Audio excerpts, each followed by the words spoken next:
Time I use the opportunity to speak. No, it's so scared. You should speak English, and I want to speak. All right, we'll get back to it. Thank you, everybody. Skypers, you're all okay? What we have to do with this text? We have to underline process. Skypers, are you there? Pamela's there, Lucy's there. Good. Gina, not yet. Alright. Well, here's a short story. Some of you might have had a chance at looking at it.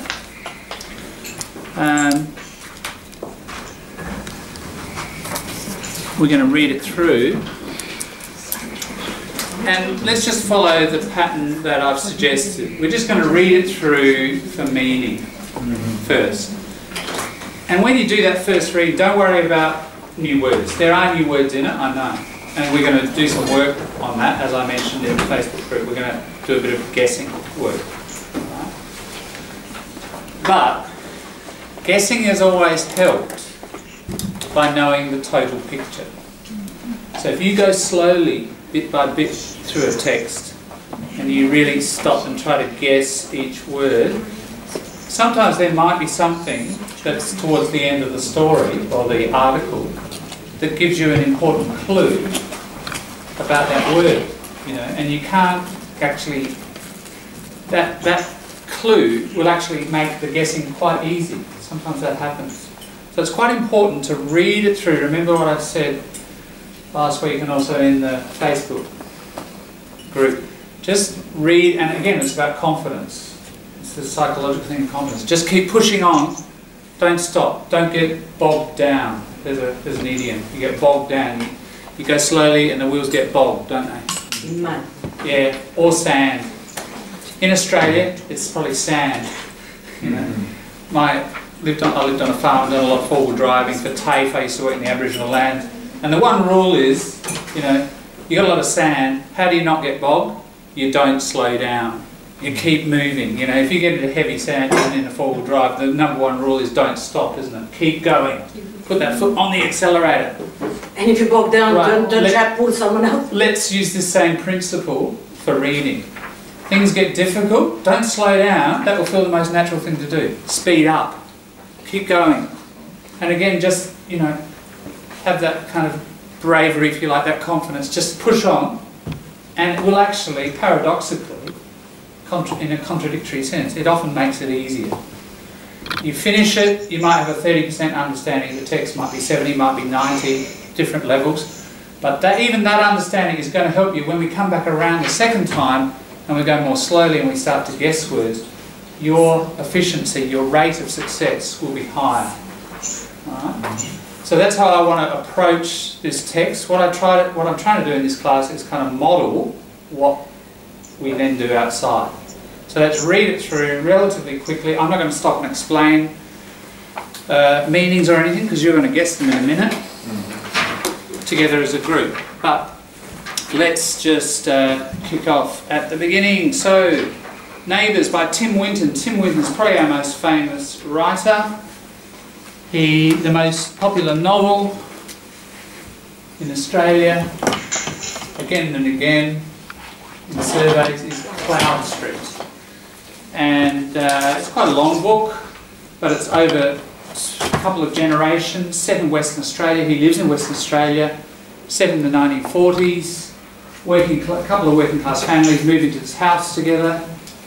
There's a great DVD series of it. It would be a really nice exercise to maybe watch the DVD first, then you know what the story is about, then you read the book. And again, it's a bit like the fact you've moved through the whole story, you're going to guess new words in the book more easily. You know? And again, that's the sort of thing. You could turn the subtitles on. A lot of working class slang. At the end of that, you probably have 50 to 100 to 150 extra bits of slang that'll be very common. Yeah, it's a very nice resource. And also, getting to know the most popular novel in the country, culturally, pretty important, isn't it? You'll also learn a lot about Australia by reading it. I would, if you're going to read fiction, generally, I'd go Australian fiction, because not only are you developing your language, you're also learning a whole lot of cultural, historical stuff as well. Matthew Riley. Matthew Riley? Cool. I haven't read Matthew Riley, but there are many possibilities. All right, let's. So that's a bit of a background on Tim Winton. He writes a lot.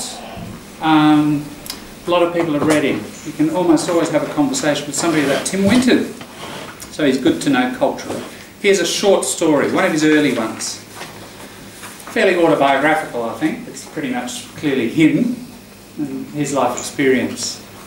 Neighbours by Tim Winton. The other reason I picked it, there's a lot of very interesting stuff about migrants and culture and the Anglo-Australian meeting, you know, other cultures here. When they first moved in, the young couple were wary of the neighbourhood. So, underline any word you don't know. But don't stop. We're not going to. We're going to guess later. The street was full of European migrants. It made the newlyweds feel like sojourners in a foreign land. Next door on the left lived a Macedonian family. On the right, a widower from Poland. Din, can you read the next little paragraph? The newlywed house was small, but its high ceilings and windows gave it the feel of an elegant cottage. From his study window, the young man could see out over the rooftops and rooftops. Make sure everybody you get your plurals. The most common pronunciation error when reading people and speaking, people drop off plurals. Yeah. The rooftops and used car yards, the Moreton Bay is in the park where they walked their dog. The neighbors seemed cautious about the dog. Dog shell mountain collie. Yeah, so new words, I will just help people with pronunciation. So docile, docile. Docile, meaning we're going to guess it. And in your group, you're going to guess it. Once I've given you some tools to guess, all right? That's the point of the exercise. Molting, that's how we pronounce that one. Molting, yeah. Cool. Sorry, Sabine. And then the last one? Collie. Collie. Yeah. Yeah. Good. Olga, can you read the next bit? The young man and woman had lived in their lives all their life in the expensive outer suburbs, where good neighbors were seldom seen and never heard. The sounds of spitting and washing and daybreak watering came as a shock. The Macedonian family shouted, ranted and screamed. It took 6 months for the newcomers to comprehend the fact that their neighbors were not murdering each other. Merely talking. The old Polish man spent most of his day hammering nails into wood, only to put them out again. His yard was stacked with salvaged lumber. He added to it, but he did not build with it. Good, nice, and there might be some new words there as well. Just those some pronunciation. Olga, outer. Outer. Yeah. Outer. And over the page, merely talking. It's like only, isn't it? Merely. Just the pronunciation of that. Yeah, cool. All right. Chris, can you roll? Yes. The residents were uncomfortable for many months. The Macedonians raised the eyebrows at the late hour at which the newcomers rose in the morning. The young man sensed their disapproval at his staying home to write his thesis while his wife worked. He watched in disgust as the little boy next door urinated in the street. He once saw him spraying the cat from the back step. The child's head was shaved regularly, he assumed, in order to make his hair grow thick.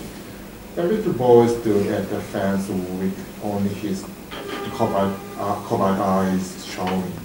It made the young man nervous. Good. Yeah, you pronounced that well, Chris. Cobalt. Cobalt. Cobalt. Yeah. Second line there, eyebrow, owl. Again, it's that owl sound. Eyebrows.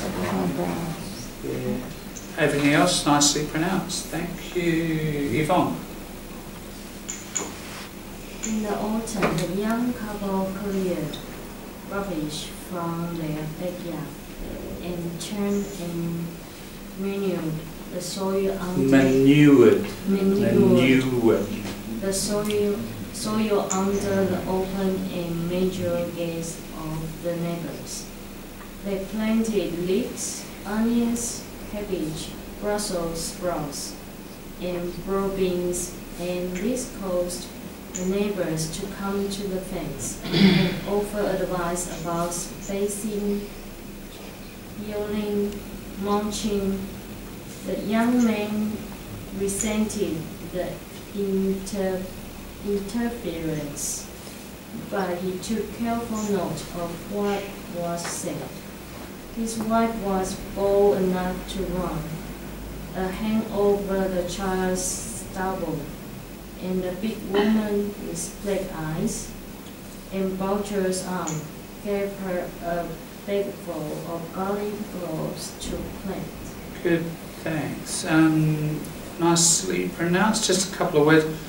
Bold. Make sure you get the D. But His this wife- bold is different from the bold. Yeah, bold as in courageous. Bold. Yeah, not bold as Because in it cricket. did sound like a woman was yeah, bold. yeah. Enough to run a hand. Just your D sound. Otherwise it sounds like hand, bold. You know, just getting the D a bit more pronounced. Yeah.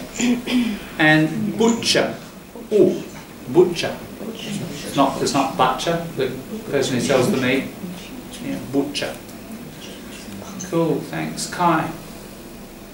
Not long after, the young man and woman built a hen house. The neighbors watched it fall down.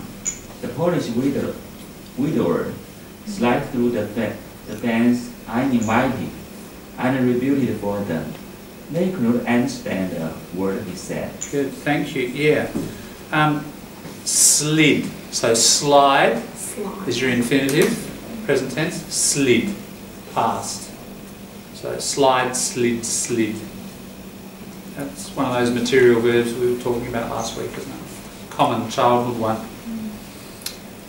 Yeah.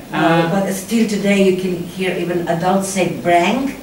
Oh yeah. Oh my God. Yeah. That's right, it's bring, brang, brung, isn't it? Like sing, sang, sung. Obviously. Yeah. Okay. As autumn.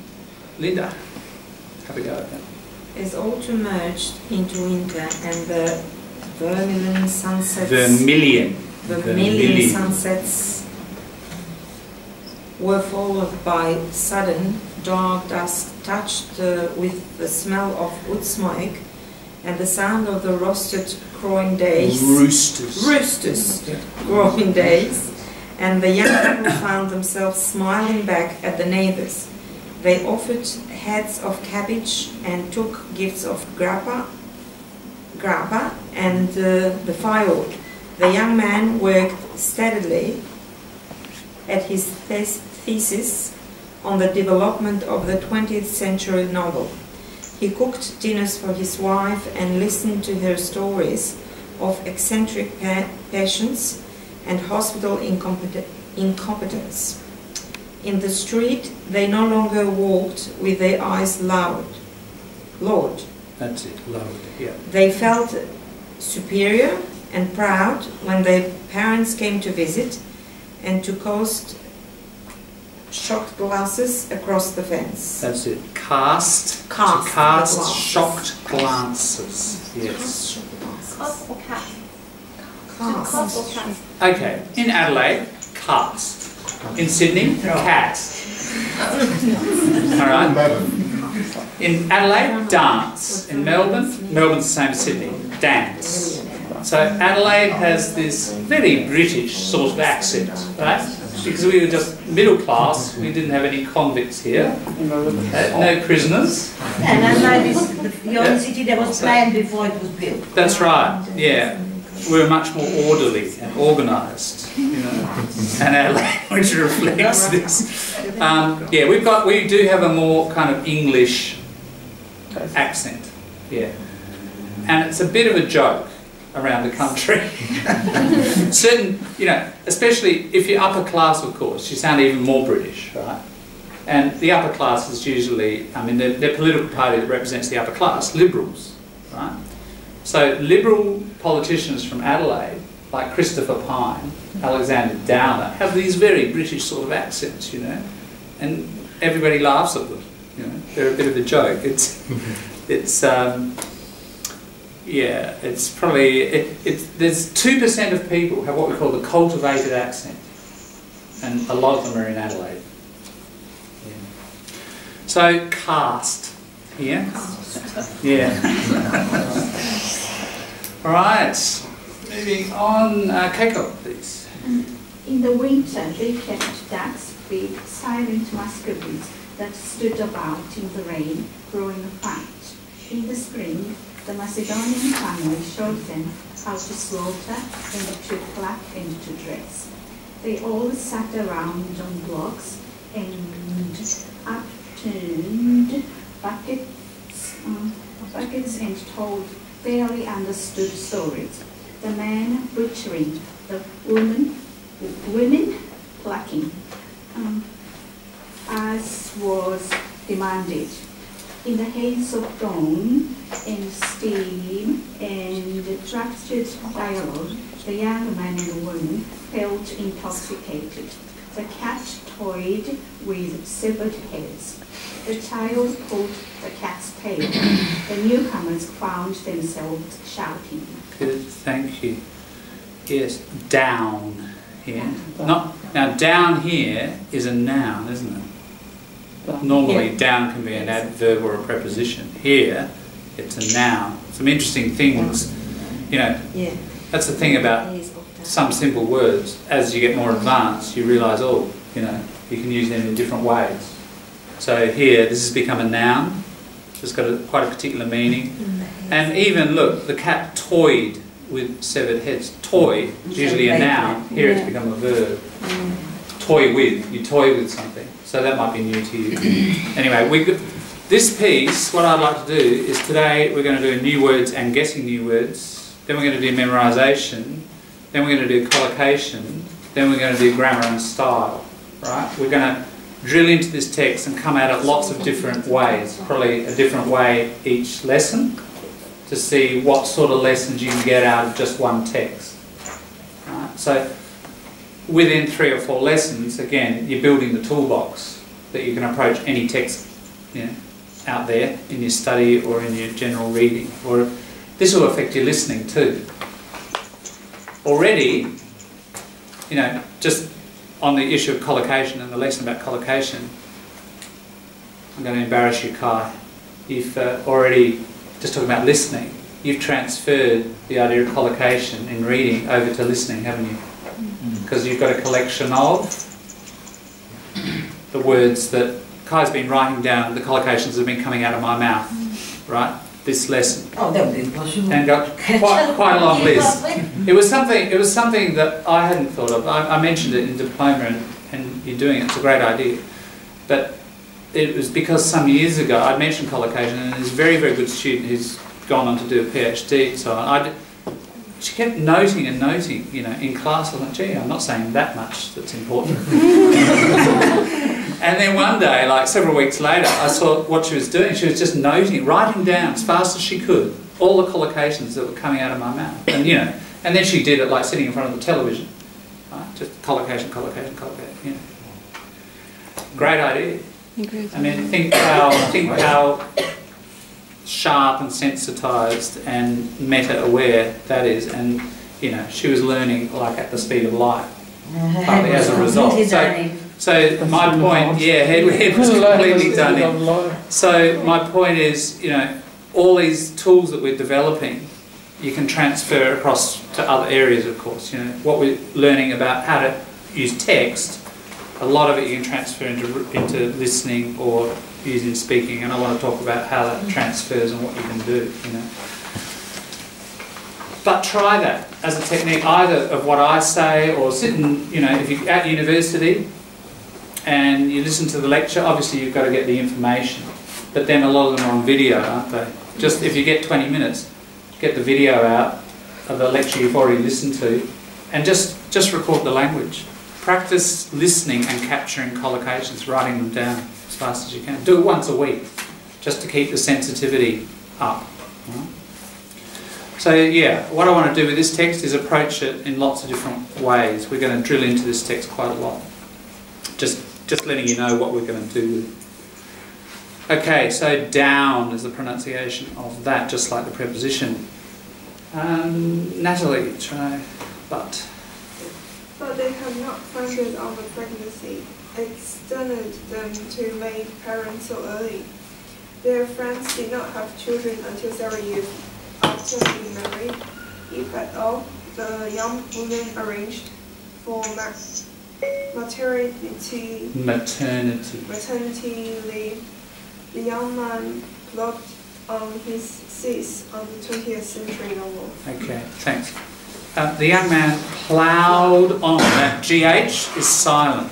Isn't it? Ploughed, it's like night. At least someone ploughs these days. Yeah, plough on with his thesis. The thesis, the very long piece of writing for a PhD. Good, good. Thanks. Finish page 2. Lulu, try the Polish widow. The Polish widow began to build. In the late spring dawn, he sank posts and poured cement and began to use his wood. The young couple turned in their bed, cursed him behind his back. The young husband at times suspected that the widower was deliberately antagonizing them. Right, that's just got a lot. That's it. Antagonizing. The young wife threw up in the morning. Mornings. Don't lose your plurals. Yep. High fever began to wear him down. Good, thanks. Zara. Before long, the young couple realized that the whole neighborhood knew of the pregnancy. People smiled tirelessly at them. The man in the deli gave her a small presents of chocolates and in pockets of cigarettes that he sold at home, not being a smoker. In the summer, Italian women began to offer names.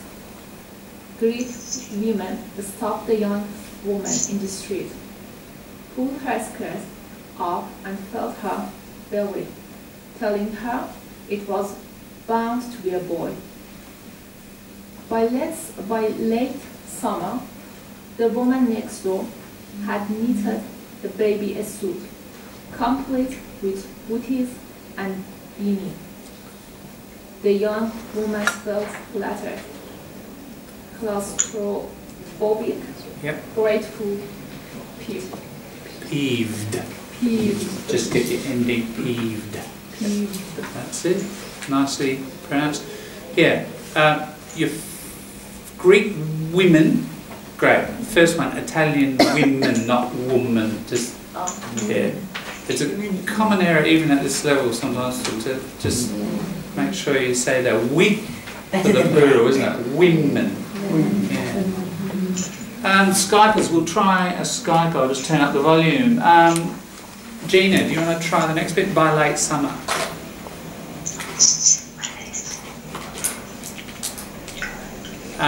Can't hear you, Gina. Sorry, don't know what's happened there. Have you got your mic on? I can hear one. Sorry, Gina, we might just, for the moment, I'm not sure what's happened to your mic. Licia, can we try you? Yeah. I can hear you. Yeah. Yeah. Violet Summer. Yep. Okay. Violet Summer lived a big car with Noah. Next door had almost finished his two-car garage. The young man could not believe that a man without a car would do such a thing. And one evening, as he was considering making a complaint about the noise, the policeman came over with barrelfuls of wood scraps for their fire. Good. Thank you. Chen. Labor came abruptly. The young man abandoned the 20th century novel for the telephone. His wife began to black the stove. The midwife came and helped her finish the job while he ran about making statements that sounded like queries.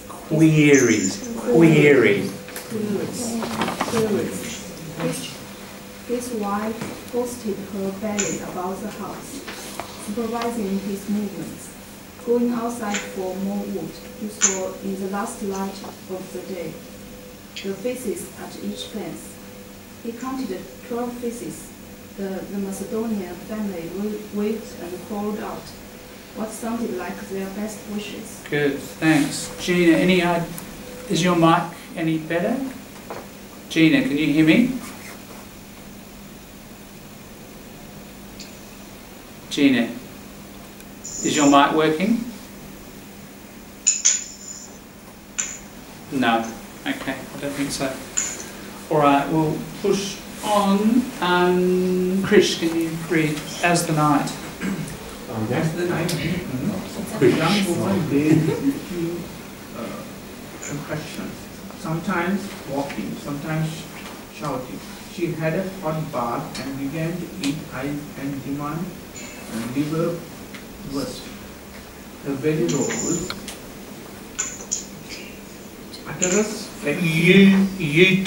uterus flexing downward. Her sweat sparkled, the glamour Gossamer, highlighted by movement and firelight. The night grew older, the midwife cooled. The young man rubbed his wife's back, fed her eyes and rubbed her lips with oil. Good, thanks. This is a big one. We'll go half of this. Sepida, can you read? And then came. And then came the pushing. Caressed. He caressed. Yeah. He caressed and stirred and and tried not to shout.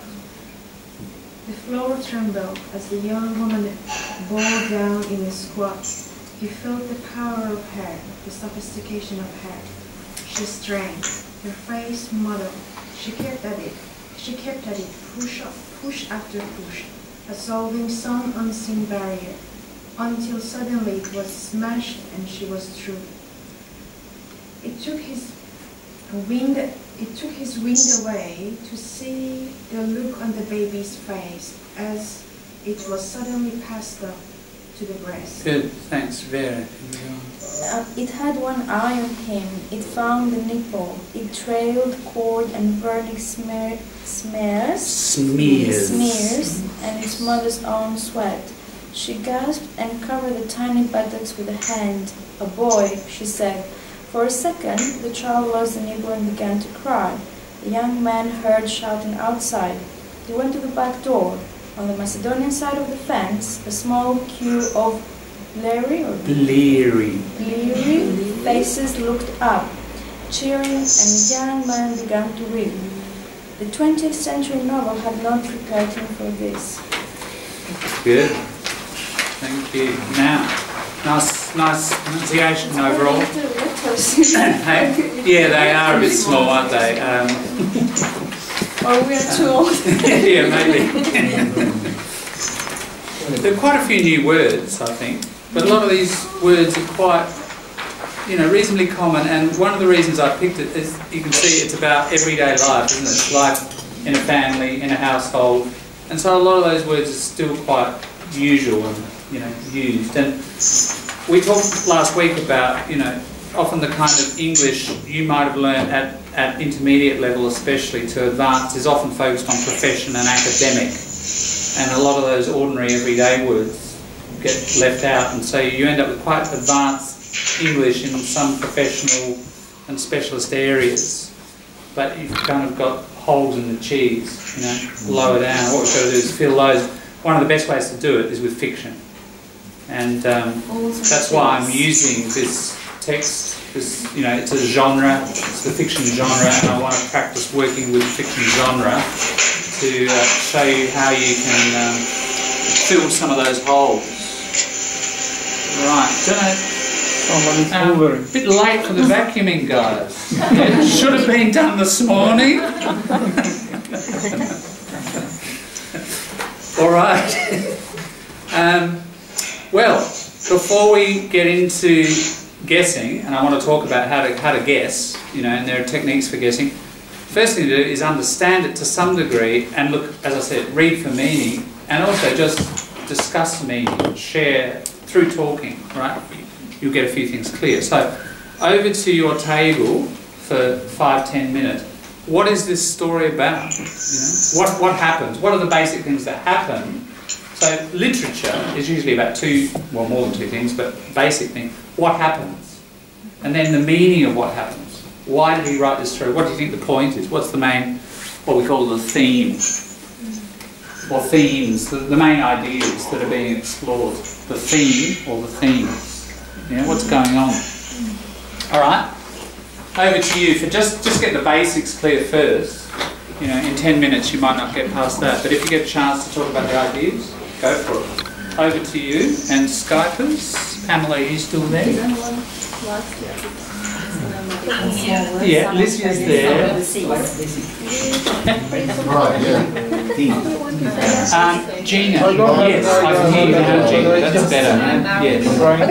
That microphone, you need to hold it up, I think. That's what we did before. Like door by door. How about Pamela, are you there? How they organize their everyday life. Your camera is on, Pamela. What's like news, like just seeing a PP. became like all like news of one family became like baby. Alright. Yeah. So everything okay? Still clear? Describe something about that young Gina, woman that sound is clear enough? something that we do something and another Alright, so have a chat between your family. Your camera's gone off again. That's up to you. Yeah. Everyone has a different Different culture, yeah, members from Still not there, Pamela, on your camera. What was your favorite part? What was your favorite part? Pamela, there we go. Beautiful. The last one. Was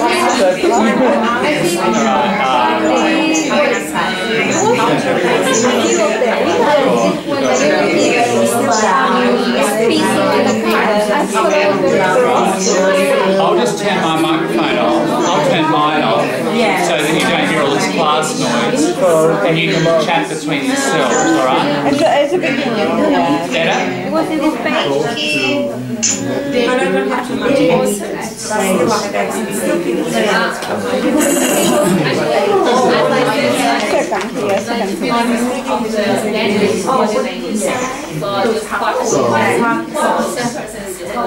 Second paragraph of here.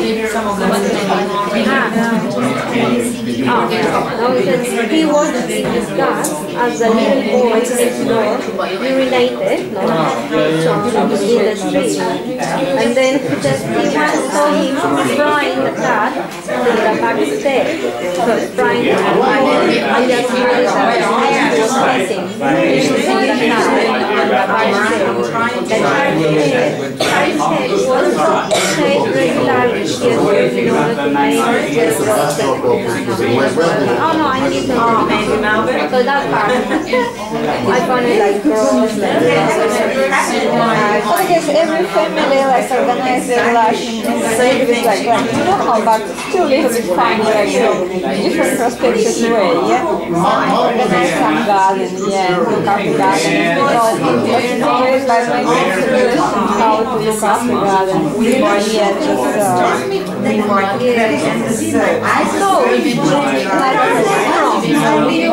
did they mention where are they from? But the Macedonia. No, the next door was Macedonia. European migrants.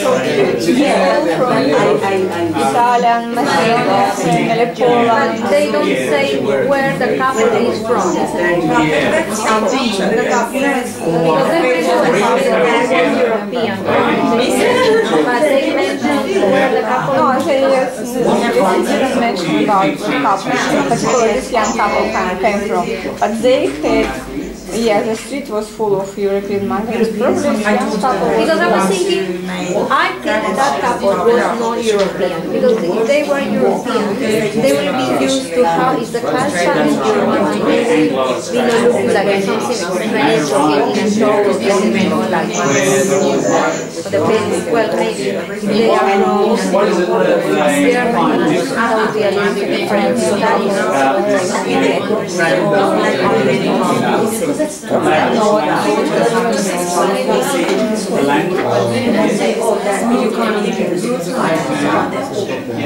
he was a writer. No, he was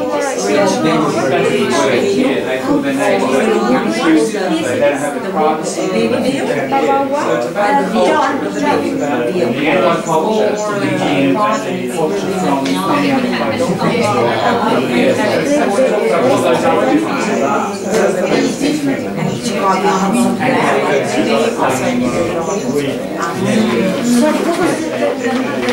It was beautiful to them. Some people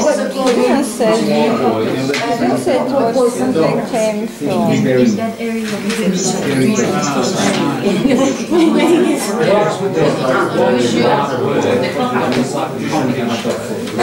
Maybe they will Australian. Yeah, but because it's young couple, they found like cheaper suburb for and they live around migrants, but they live like neighborhood with European migrants. Like, yeah, it's why it was so strange everything could happen around there. So this part says the young man had lived all their life in the expansive open side. Yeah, what else? Yeah, just base. The neighbors were seldom seen and never seen.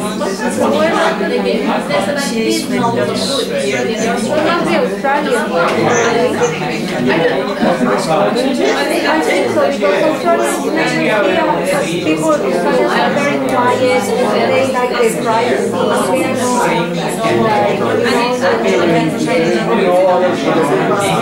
yeah, probably they no, I think because he's Australian. So probably he has right the story about the young couple. I guess they live like separately. Young woman and boys, they lived in from expensive, like from families, like rich families. After they started to live separately, and because it's like expensive, they started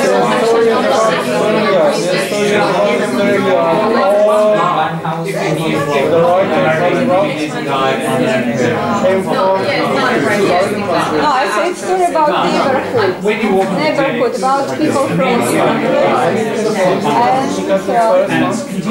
This street was full of European migrants. Yeah, no. This street was full of European migrants. But look at short paragraph.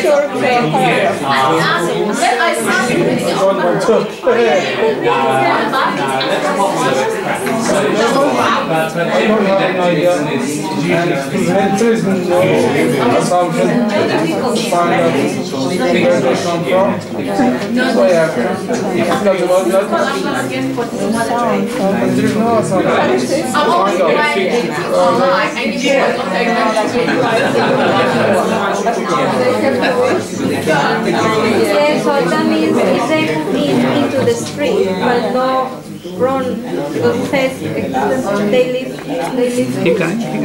before in the expansive outer suburbs. Outer suburbs. We decided this young couple is Australian couple. Yes, you're right. And they lived before with their parents. They live in quite expensive suburbs. But Yes. now they started new life as a young couple. And they moved to cheap suburb. Yes. Where small migrants from Europe, like neighborhood European migrants neighborhood. Yes, yes. And their attitude for everything will happen. Exactly. Yes, it's Spot right. on. Exactly right. Hi. Yeah, exactly. It's about cultural shock almost, isn't it? Yeah, by Australians in their own country, kind of going the opposite way. Yeah, that's exactly it.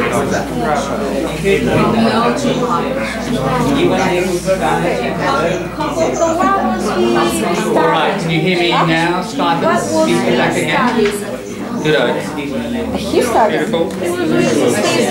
What was his PhD about? All right, let's have a quick chat about this. We'll talk much more about theme as we go. So just quickly now, it's really just to get you warmed up and thinking about it. Olga, you gave me a really nice summary. Can you just give the summary to the group? It was really spot on. This is attitude of a young couple who before a young couple came from probably rich family, from rich parents and Australian family, and they decided they started their new life as a couple. And they started from cheapest suburb, which is suburb of European migrants. And their cultural shock of their attitude to everything would happen around them, it was shocking new experience for them. And this is all about, just it's why it's called neighbors, because just neighbors from this country with neighbors from different countries and their communication. Exactly, that's the main idea that's explored, isn't it? And they are Anglo-native Aussies who, as it says, and a few people were picking up on this key line, they're from the expansive outer suburbs. Outer suburb, yeah, where it's an Anglo territory. And as it says, good neighbours were seldom seen and never heard. So the Anglo way is to live in your street, never say good day to your neighbour, or maybe say good day, probably, but not much more than that. Yeah, just quiet. And the streets are dead, aren't they? Yeah. Whereas other people from other countries here, streets are much more communal. They're part of active. They're just so busy and lively, and neighbours exchange stuff, and they look over each other's fence and they comment about babies and food and help each other. And that exchange and that communalism, that's really different from the Anglo individual private backyard space. Yeah. Yeah, but to be honest, it is a conception, a strong concept, that people coming from this background are cold, they're not talking that much, they don't interact. But I had a different experience here in Australia. I moved in a street with being all English people, very old generations, and I thought that they would not talk to me, given the fact that I was the only immigrant in the street, and they would be distant, they would not be, interacting, and I quite found the opposite story. Sure. So I was one who talking to them, but I was approached by them. I was first of all welcomed in the neighborhood, and I was like shocked in a positive way, or surprised in a positive way. I got extremely help from all of them. I got offered like my trees to be cut, my car to be fixed, my baby to be looked after. I could offer drinks, I could invite over. Which street is this? We're all going to move there. It's not expensive. It is in Gilwell's Plain suburb, Right. and then there was all English of an English background, but of course born here. Yeah. And did you mention they were older? They were Yes, older. I think our whole generation. I think that's the key. That's the key. That is a key. And That's also- the older are And more also it was communal. a couple that it was not that old, like maybe in their 40s. Yeah. Yeah, but they interacted And in the they, same way. as all you, these so- people that they were like of an English background, they were just amazing people. Can I mention two factors there? One already, the age, I think, is a factor in making them more. Yeah. The other is they're English and they're not Australian. Right? Yeah. And England is still more of, we'll talk about it later when we explore, high context society, you know. Ultimately, sure, they've been through a capitalist revolution and become more individualistic, but Australia, modern white Australia, was founded on a bunch of individuals coming out. They all left their villages, they all left their cities, didn't they? And they came here, and they, say in Adelaide, they arrived here, and they went off in all sorts of directions and got bits of land as nuclear families, you know. And that had its effect. We are a very, what we call low context society, very individualistic. We are more individualistic than English, definitely. And you know, America's similar to us. It's a settler colonialist society of individuals, you know, colonising, and you tend to get more individualism, and as a result, people stake out little areas and say, "This is mine," you know. And yeah, I'm not. It's a generalisation. There are lots of warm Australians, and the more you get to know them, you know, the warmer they'll get. This cultural stuff is about the first impression, and often what can stay there. Like my street in the city of Adelaide, a lot of people know each other, especially over, you know, I've been there 30 years, so half the street I know quite well. We have annual street parties and stuff like that, but that's an unusual street, and still half of the people I wouldn't know. And even the young mob next door to me, I say good day, but that's it, you know. So the point is... Recently, I'm noticing that Australians are starting to travel. Because most of them very rarely went anywhere out of even South True, Australia. they're not, that's right. Historically not very aware of other cultures, terribly monolingual. And you know, right back to the beginning of the lesson, therefore not used to communicating necessarily with or people from other languages, are they? Like, if you live in Europe or other parts of the world where you're surrounded by lots of other languages, first you probably learn another language, like seriously, and secondly you're also much more used to communicating across languages. So, yeah, so these people come from that kind of background and they're very private and individual, aren't they, and quiet. And they don't expect neighbours to be looking over fences and coming in and fixing up vegetables, and you know. But what happens over time? The other people around are coming from more high context collective societies. And what's the progress? What's the journey through the story? What happens with the neighbours and the young couple? They became friends. Once you get to know each other, those barriers start to fall, and those misconceptions, when you don't know a person, they start to vanish. Yes, and then you can see what unites us as people instead of what separates us. Yeah, just there's an example of collocation. Good word, barriers, because that's what it's all about. Not the barriers falling, I know what you mean, but it's not a collocation. The barriers break down. Yeah.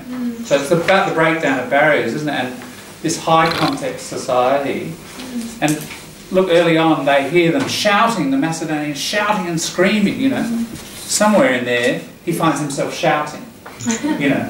So he starts to adopt. They start to adopt that culture, don't they? It's about cultural transition, kind of in the opposite direction. You know, you fellas are trying to, you fellas are undergoing cultural transition to this dominant society, Anglo culture.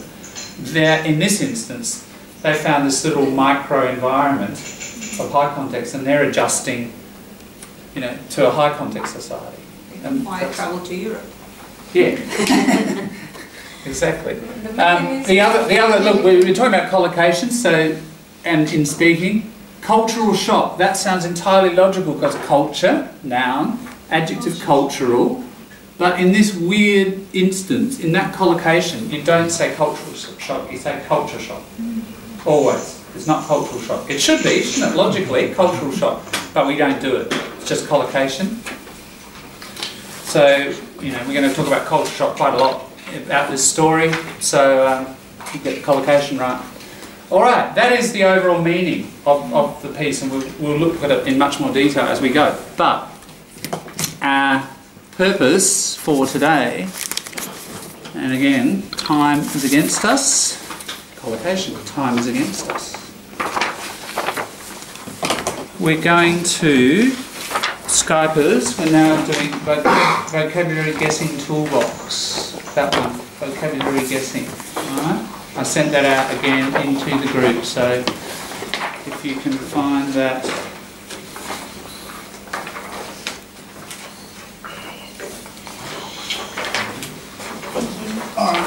Now, diploma people, I call them dippies because I'm Australian and you get a long word like diploma. And the rule is you shorten it, don't you, like mosquito. You shorten it down to mos and then you add E. So diploma, you go dip and then E. So dippies are all those people who have done diploma with me, alright? So the dippies know this, you've seen it before. But I won't be too boring for you because we're going to revisit it, and I think there's always room to, even if you've seen it before, to revisit it and sharpen your skills, your guessing skills. What I've got here are a little toolbox. It's the beginning of a toolbox of how to guess vocabulary. Now, my suggestion is this, about new words. We've just read a piece there, I don't know how many new words there are, there's quite a lot, aren't there? 20. 20? Yeah. 20. Plenty. Plenty, yeah. 20? Plenty. Whatever. Pretty close to 20 or 30, I would say, I'm guessing. It might be less, might be more. Anyway, they're there.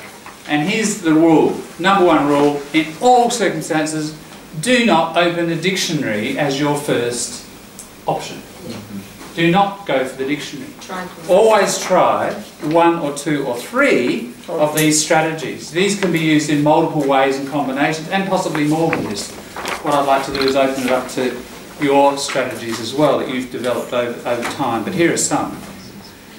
And you have a guess, and my suggestion would be, even then, don't check it.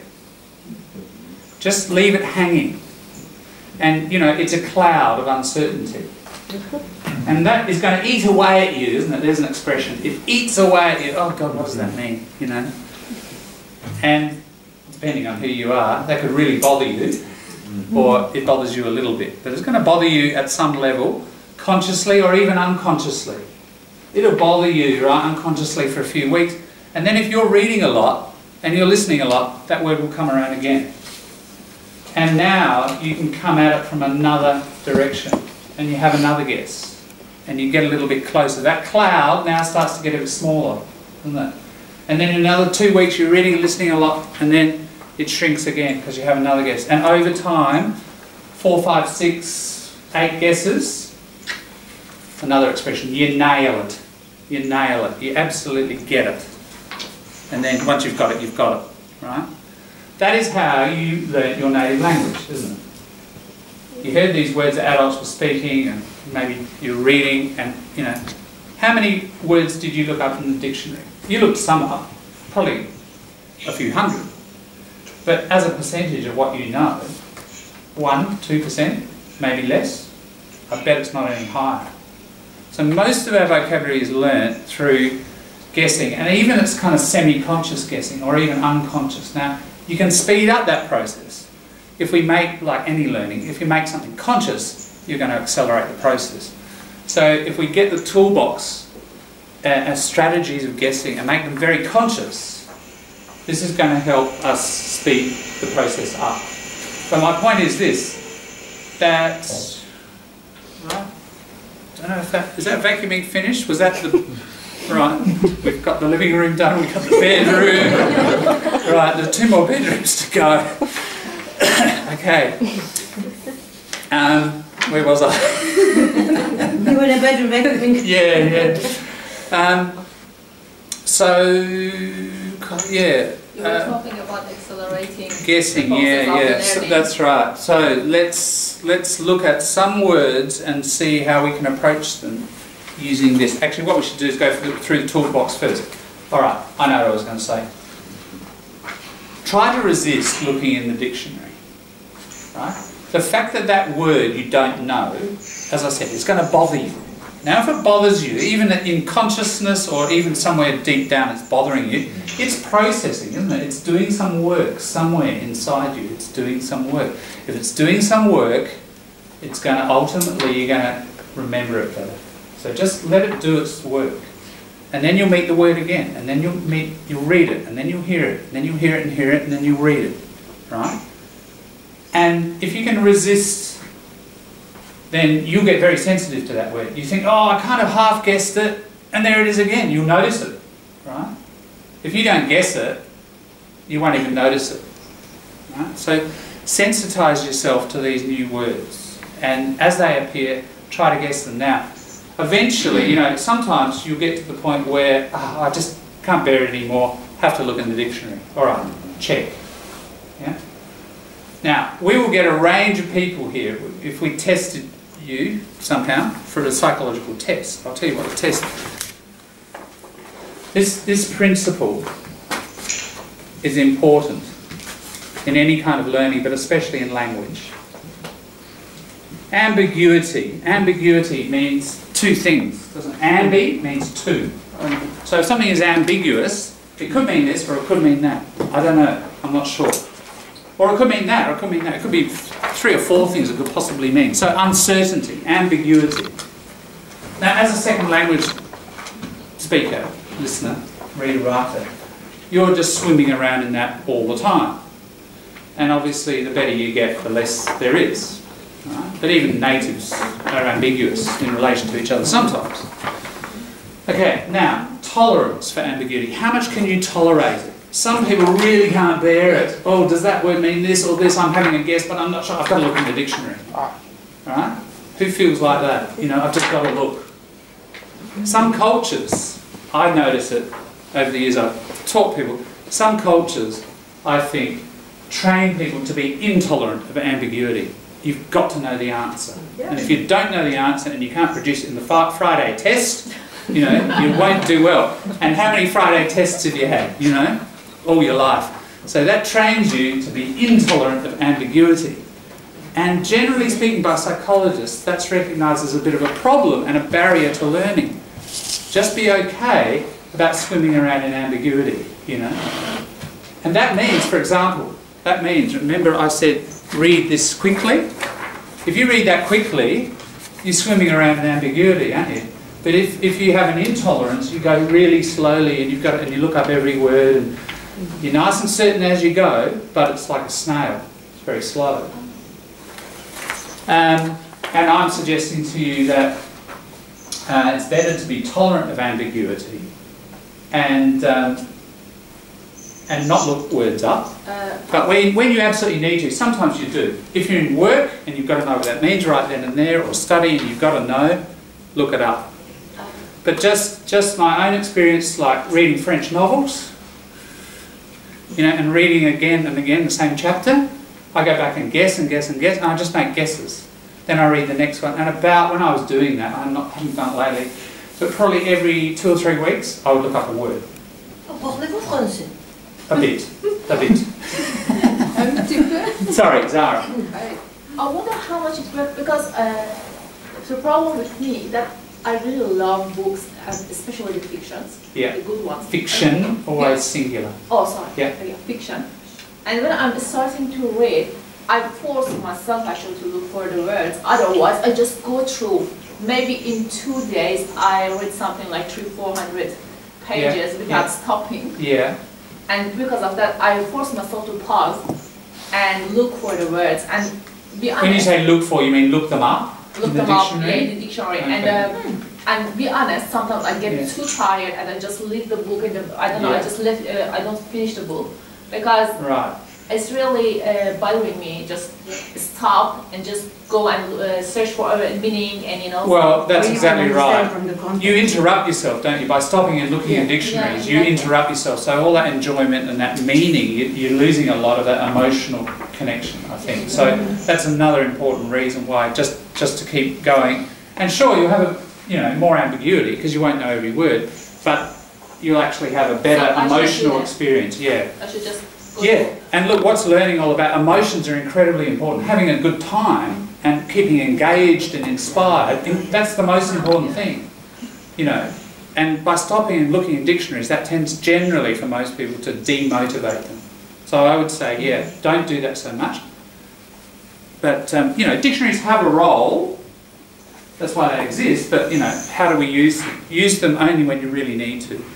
And if you get good at this stuff, which I'll go into now, I think you'll find over time, if you keep practicing this, even in the next 2 to 3 weeks, you'll feel a little more confident and you'll be guessing sharper and faster. Right? Let's have a look at what we've got here. We're running out of time. Okay, the first question always, when you look at a word, what part of speech is it? Am I looking at a noun, a verb, an adverb, an adjective? Yeah? Prepositions, maybe. But you already know them. Alright? Don't worry about the collocation at this point. You might, but just that's the first thing. Alright, what I want to do is jump down. We're not going to do all of this today. We're going to do some of it because we haven't got time. Can we jump down? Once you've figured out it's a verb, noun, adjective, or adverb, let's jump down to number 4.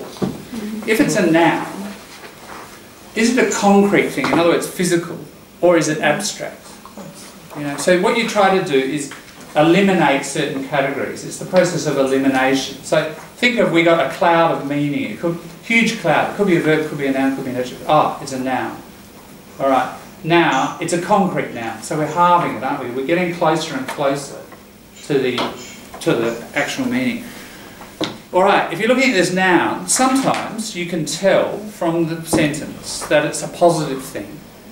This is called connotation, not collocation.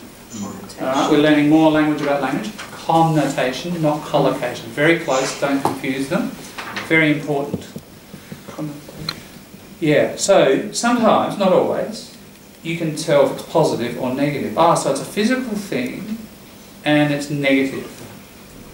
Right? Like if you knew the word brute, we were talking about brute, it's a physical thing, isn't it? And it's negative, although that's an adjective. All right, the noun, what's it doing in the sentence? What verb? Maybe it's the subject of a verb, or maybe it's the object of a verb. All right, so if the verb's doing something, what's it doing it on? Maybe you can tell, it's going to be a human, or it's going to be a physical thing, or it's going to be positive or negative. Right? If it's an unknown thing and the verb was consider, right? This thing, considered, what can we tell about that noun? What must it be? Abstract. Or what will it not be? We can tell from the verb, if it's the subject of this verb consider, so this is X, considered, we know it's human, don't we? Right? So human, non-human divisions. So what we're trying to do is, we've got this cloud of meaning, we halve it, it's this, all right, then it's this, then it's this. By a process of elimination, we're narrowing down the possibilities, right, over time. These are some of the sort of questions that can help you narrow, right, just some of them. So that's if it's a noun. If it's a verb, is it a mental verb, like consider, think, envy, or is it material? Run, skip, hop, jump, physical thing. That's going to be an important clue. Again, is it positive or negative? Hate, love. Right? Who or what is the subject? So it's the reverse question for number 4. So you've got this verb, you don't know what it means, but it's a human doing it.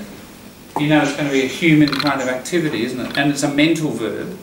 It's some sort of human intellectual activity. And it's negative, maybe. Right? Who or what is the object? If you don't know the verb, what is the thing that's receiving the verb? There might be a clue in that tells you about the nature of the process that this thing is undergoing. Now, over the page, today I just want to deal, because of time, with these 4 parts of speech. If you've worked out as an adjective over the page, what adjectives describe nouns? So what kind of noun is it describing? There could be a clue in that. Or again, connotation. Is it positive or is it negative? All of these things are going to help just reduce the possibilities of the answer. Adverbs, a bit like adjectives. Adjective describes a noun, adverbs describe verb. What verb is it describing? And then ask yourself about the verb. Is it an abstract verb? All right? A mental verb, sorry, or a material verb. That's going to give you a clue, possibly about the nature of the adverb. Is it positive or negative? All right, now I just want to deal with, connotation again. There are other tricks in here, like metaphor and roots and so on and so forth, but we'll deal with that later because of time. Let's just get into, in a quarter of an hour, let's just work with this first page here. Now I've got some words,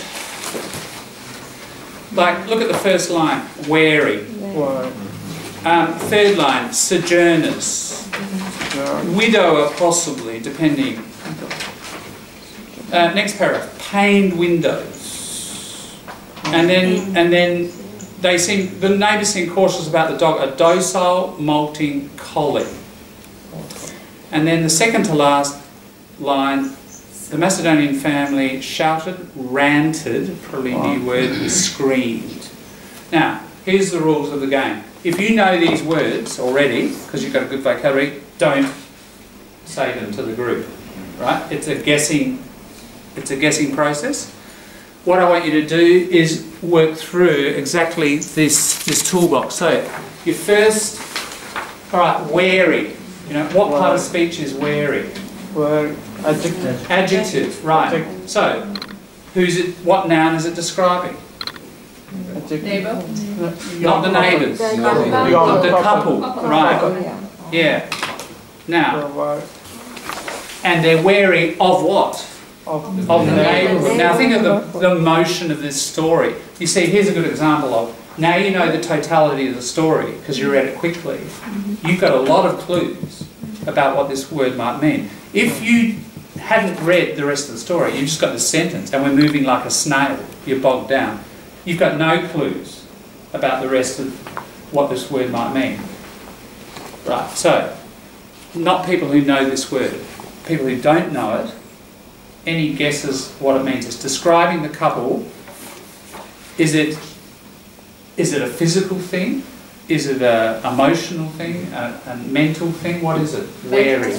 It's emotional, isn't it? It's emotional and mental somehow. Something like it's not physical. We can tell all of this, can't we? Even if we don't know the word itself. All right. When they first moved in, there's an important clue. You know the rest of the story. You know when they finally got, familiar.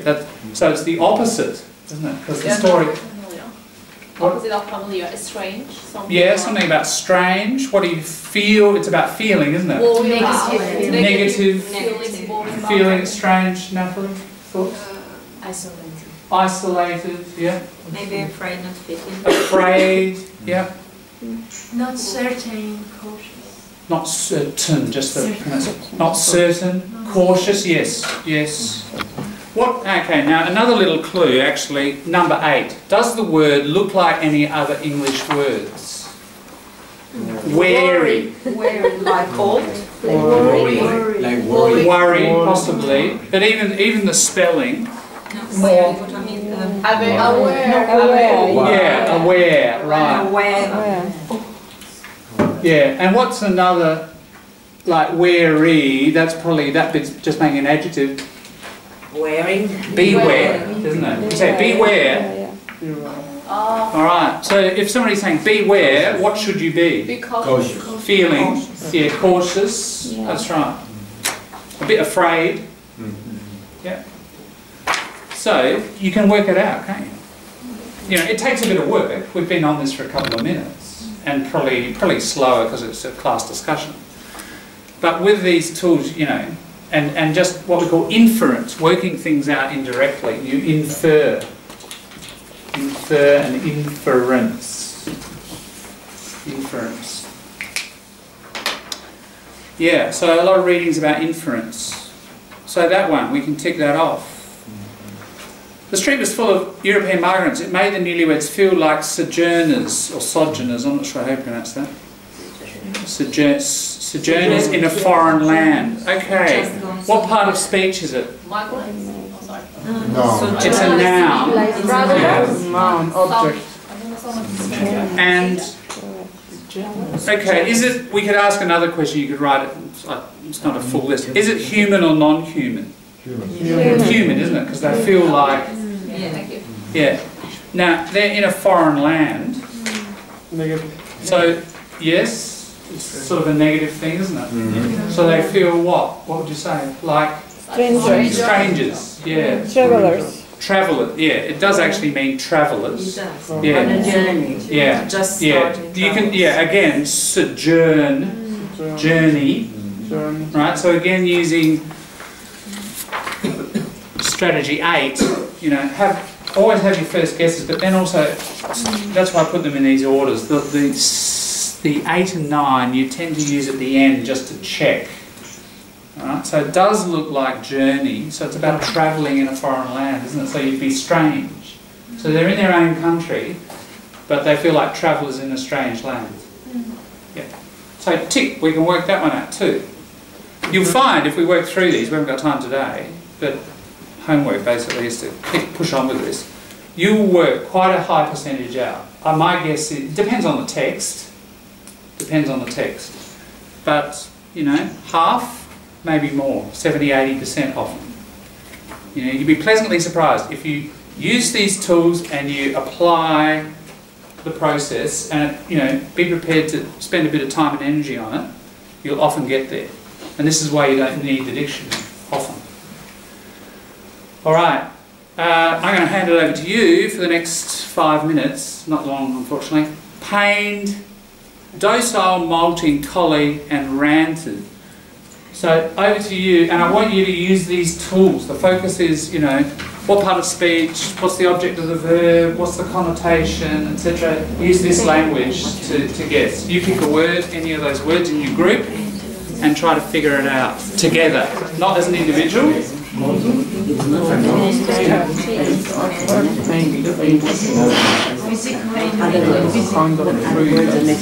Stifles, what word are you going to pick?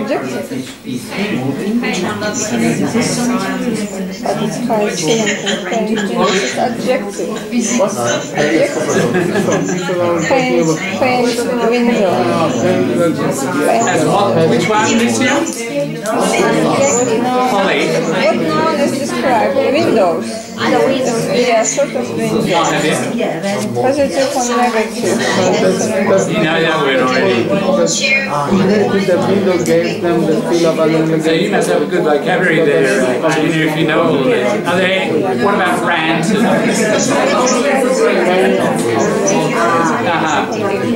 Right, what about ranted? You know the word rant? The last one. The last one I suggested, the second to last, rant. They, as a family, shouted, ranted, screamed. Right, try that one if you don't know it.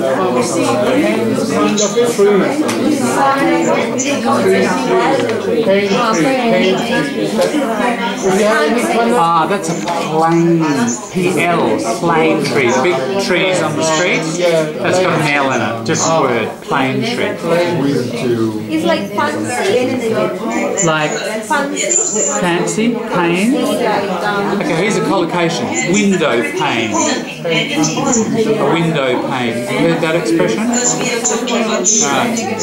Here's a nice example of. It's like painted. Window painted. Not painted. That's painted. P-A-I-N-T. Yeah, I know. Yeah. Like sort of.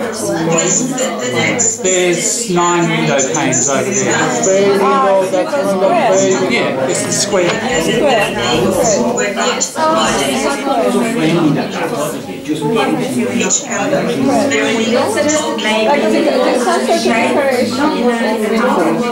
I don't like window in one piece or like this.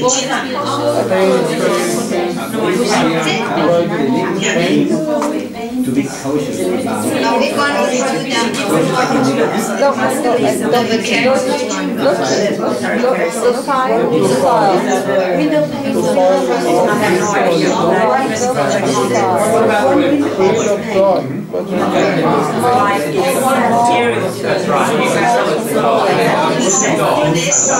Society is a Spanish word, so I can't say The style. Molten color. It's sort of color. Color it's it's type of color.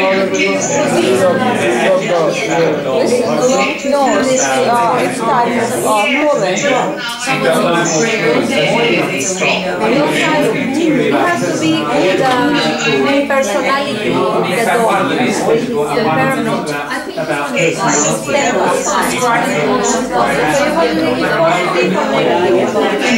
I think it's negative because never seems cautious about the dog caution. So yeah, negative meaning of this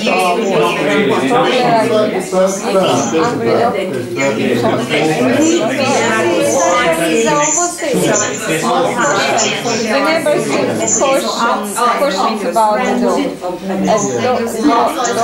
Those Yeah,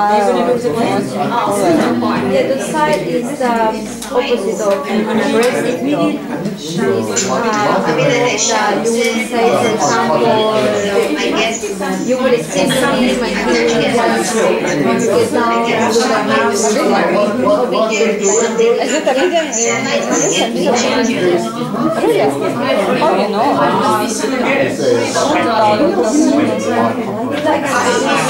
Very no, why this neighbors seem cautious? Cautious means neighbors seem to know about the dog. They be aware. I think it's that they will be cautious. They will be familiar with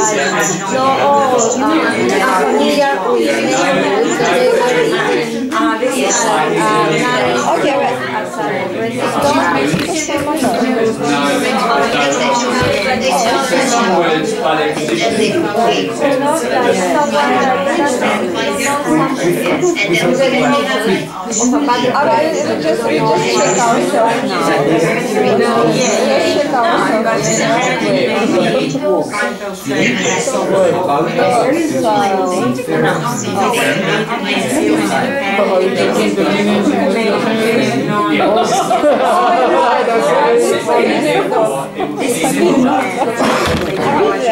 Yeah, it's a Bijan dog.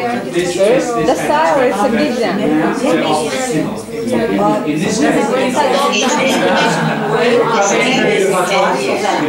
The number seems characteristic of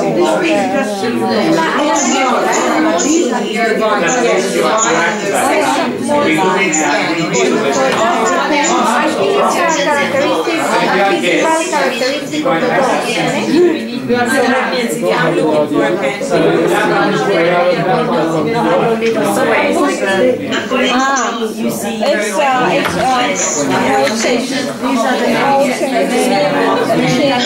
change of hair.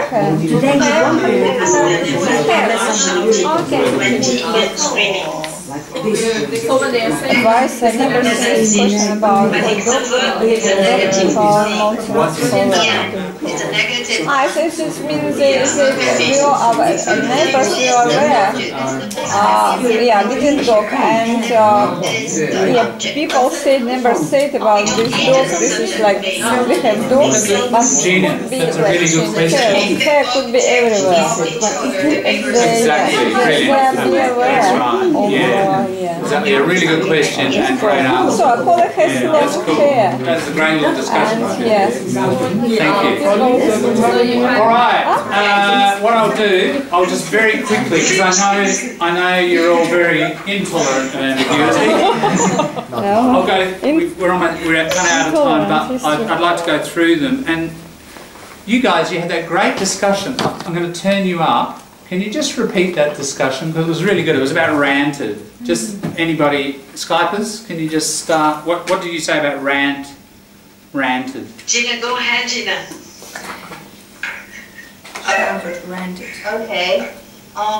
Let's say we read the second sentence. It took 6 months for newcomers to comprehend the fact that their neighbor were not murdering each other. So we think that because they have this thinking that they're probably murdering each other, so it's shouted and then probably fight it to each other, like fighting and then scream, right? So we think that rant is a verb first, Yes. and then it's about fighting.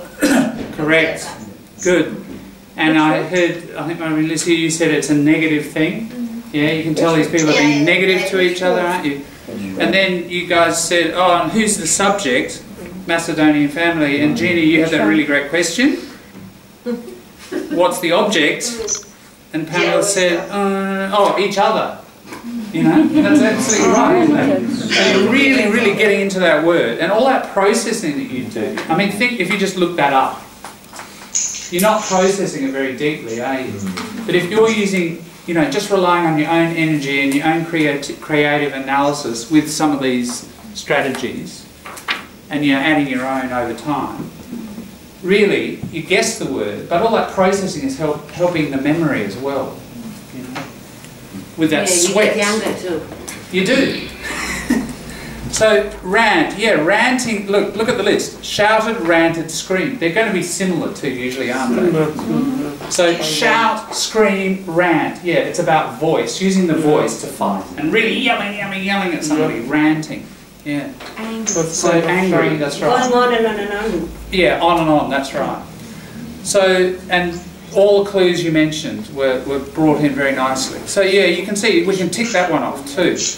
Back at a few more difficult ones. The paned windows. Now, it's an adjective describing windows in some way, isn't it? And it's got ed, so it's the way they're made. And really not many clues. I'll just tell you right now, window pane, collocation. And they're all here's an example. Who knew that word already, pane? Yeah. But Zahra guessed very quickly. Right. Now, that's an example. You've got great vocabulary, academic and professional vocab. I heard it in your people speaking here. But that word is an example of a childhood word. You know, you're at home, there's the window pane.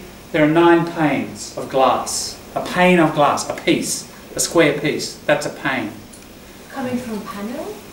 Probably related to panel, yeah, it's an interesting thing, yeah. But you know, at about 3 or 4 years old, you hear the window pane. And there are lots of nursery rhymes and stories about, you know, the snail crawling up the window pane and all that sort of thing. Typical play school, you know, play school song. Snail, snail crawling up the window pane. There's some song about it, you know. And nursery rhymes. Play school, brilliant, ABC, you know, TV for kids. Sit down at the end of the day, you know, with a nice coffee or tea and just watch Play School. You know? It's the best thing for your English, really. It's got all these basic verbs and, you know, sit down with the kids. So, you can't, there aren't enough clues to guess much further than it's an adjective, but I'll tell you the answer. By the way, Moreton Bay figs, I didn't mention that one. Very Australian. Very Australian. You know the beautiful big fig trees in parks, the big roots that go out. That's Moreton Bay up near Queensland, and now we have them everywhere in Adelaide and all over. So it's a type? It's a type of fig, very common in parks. Now the dog, everyone was struggling with this dog thing. A docile molting collie. Now clearly, they're cautious about the dog. A da-da-da-da-da-da. The last thing is a noun, isn't it? It's the dog. So collie must be a kind of dog. Yeah. That's okay, you can figure that out. You don't know what kind of dog, but you can think lassie. You know lassie? Yeah, there's a collie. Okay. Docile and molting. There are really no clues there. I mean, the neighbours are cautious of it. So it could mean fierce, couldn't it? But it might mean the opposite, like they had the wrong idea. And the story is about kind of people having the wrong idea. So my guess is that it would actually be not fierce, it's sort of the opposite. And that's quiet, friendly, and that's docile. Somebody who's peaceful and quiet is docile. Means peaceful and quiet. Yeah. Cooperative, peaceful, quiet, tame. This is docile. So again, like... Huh? Why the neighbors seem cautious about the now you would guess that therefore it's fierce. But my point is that the story as a whole, one of the main ideas is about mistaken ideas and misunderstandings about each other, isn't it? Because they get to the end of the story, oh, they understand each other, and a lot of things at the beginning are wrong. So knowing that gives us a little bit of a clue that maybe what we first guess is incorrect, and it's the opposite.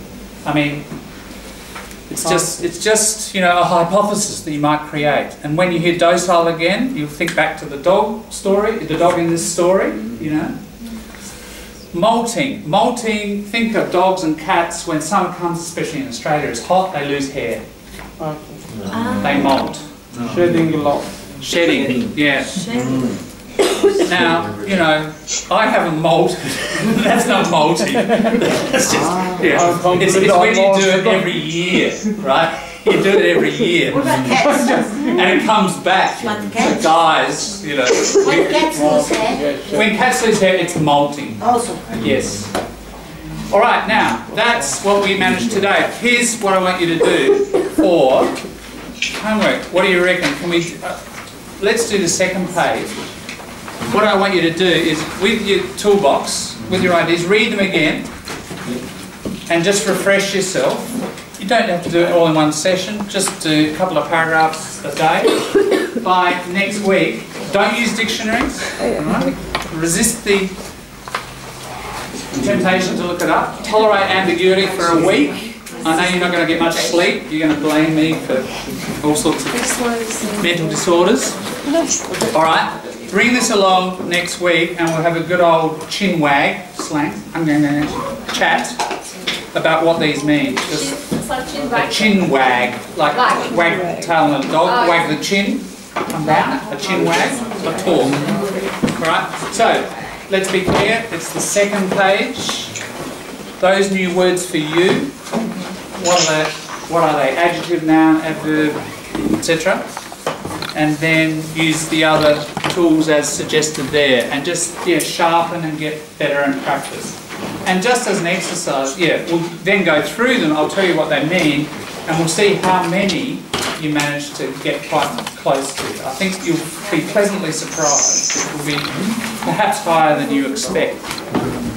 Right, now next week, once we've got those words, what I want to then move on to is strategies for how do you remember some of these words. Maybe not all of them, but you'll pick out of those ones some useful words, transferable words, and I've got a sheet to practice memorisation techniques. Thank you, John. We'll see you next time. No worries. Oh yes, that's good. Thank you. Cheers. Thank you. No worries. Next week's fine. And your name is? Dinesh.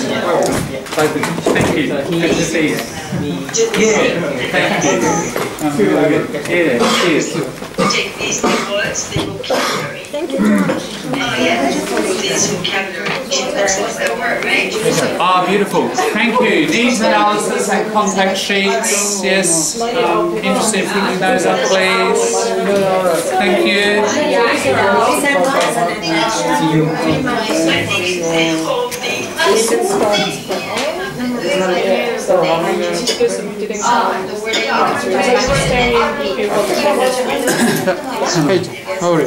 Good, thanks. Well, you weren't here the first week, so we're paying a full term. So that'll be 9 weeks, isn't it? What's 9 times? So it's 18 a time, 9 weeks, 72, 162. Yeah. Just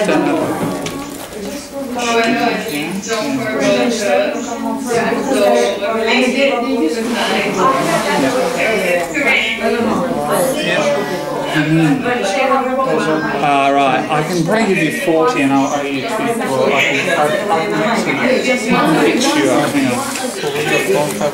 That's alright. There's 40, come on. Okay. And so I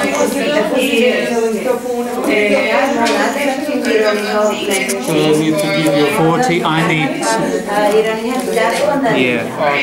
Oh, that's right. You need to give me. No, that's alright. That's fine. Yep. Okay. Yep. Beautiful. Thank you, man. Good to see you. Yeah, good. Thanks. Yeah. Beautiful. See ya. Ah, yes. Oh, I wrote it down somewhere. Where did I put it?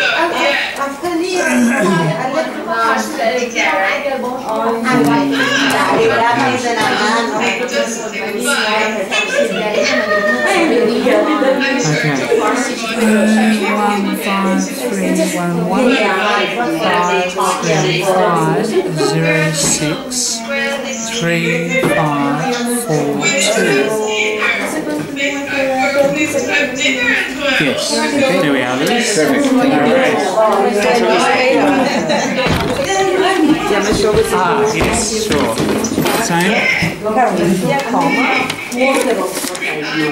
I'll just write it here. Yeah, so that's the bank, that's the account. Anyway. See you next week, John. See you, Linda. See you, Vera. Bye. 3, 5, 4, 2. 3, 0, 6, 5, 4, 2. Yeah. Cool. Thank you. Beautiful. Now, just make it for 9 weeks because you were not here for the first week. I lived in Canada for like 12 years. I have a question about the Greek language because I know you know many. Sorry, Zara. I'll just say goodbye to the Skypers. See you, Dania. Skypers, g'day. Licia, I think Pamela's already gone. Hello. Gina. Yes. Yeah. Good. Was that okay? Clear enough today? Yeah, it's okay today. Yeah. Good. Yeah. As long as you can hear and it's clear. Yeah, because I wasn't using. I'm going to have to practice with this little thing. I don't know what happened. It wouldn't. It would link. It's okay, you know. It's okay. Just next Okay without it. time when you ask us to do like teamwork, ask us to do the like practice or group discussion. Yes. Please turn it off. Yeah. I did the first time and then I forgot. Just remind me. That's why having that, you can speak in my ear and remind me. And without it, I don't always hear you because the class is louder. So that's why I'd like to get that working. You can remind me of things that you need. Okay. No worries, guys. We'll see you later. And Licia, we'll catch up Monday. Ciao. Ciao, ciao. Okay, sorry, Zara. And I just have a question about Greek language.